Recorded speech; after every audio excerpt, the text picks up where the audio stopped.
Hey everyone, welcome to Barbecue Elevated. Today I just want to go over the newest member of our family today. We got a PitBoss pellet cooker. Never had one before.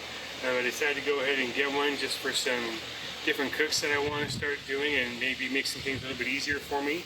Just want to go ahead and kind of show you guys some things I've learned about it already, just from the short time I've used it, and show you maybe the reasons why I decided to go with it.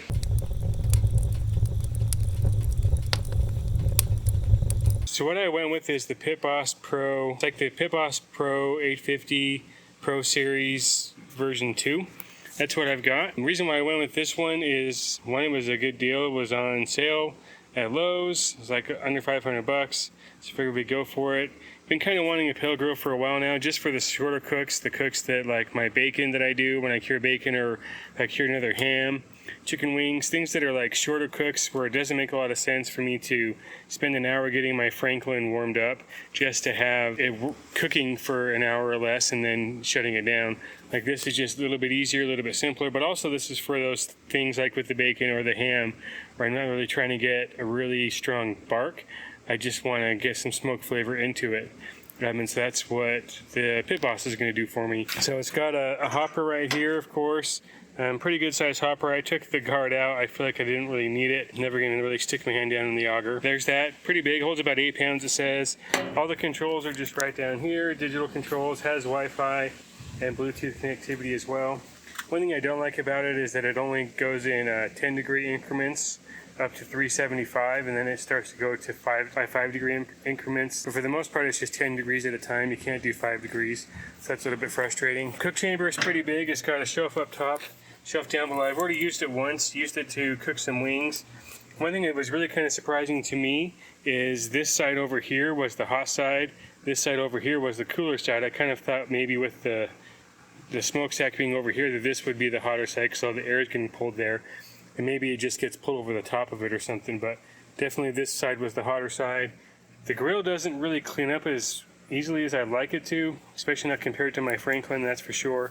Definitely requires a lot more effort, a lot more scrubbing to get the leftover food cleaned off of it. It's got this table up front here that's kind of cool. I like how it just kind of sits down just like that. And then if you need it out of the way, just lift it up, fold it down. Got a table over here on the side. The smokestack, of course, has this you can spin to get more airflow.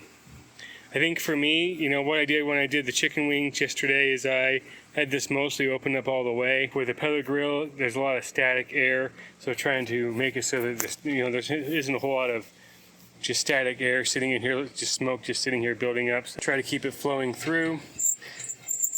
One thing that is kind of nice about this one, if it was turned on, is it does have a prime feature, so you can prime it to get it going quicker, but also in the middle of a cook, you can hit the prime button and it's automatic, and it'll force feed pellets into it to get you more smoke flavor. So I definitely like that about it.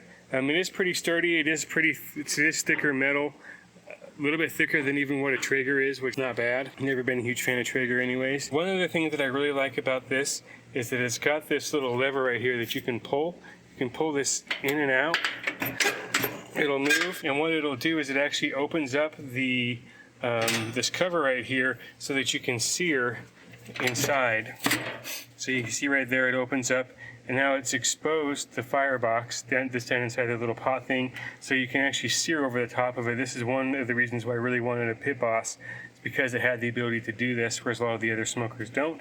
We'll see how that impacts it when I'm not trying to sear stuff. And when it's closed, hopefully, I'm concerned this is going to be a huge heat area. We'll find out. That's one of the other reasons why I really wanted to go with this, was just because of this one feature right here. So if we're wanting to like sear a steak or maybe even sear burgers or whatever, I can do it right there, right over the flame. There it is. Going to be doing some cooks on it. Going to be doing some experimenting, kind of comparing it to the Franklin.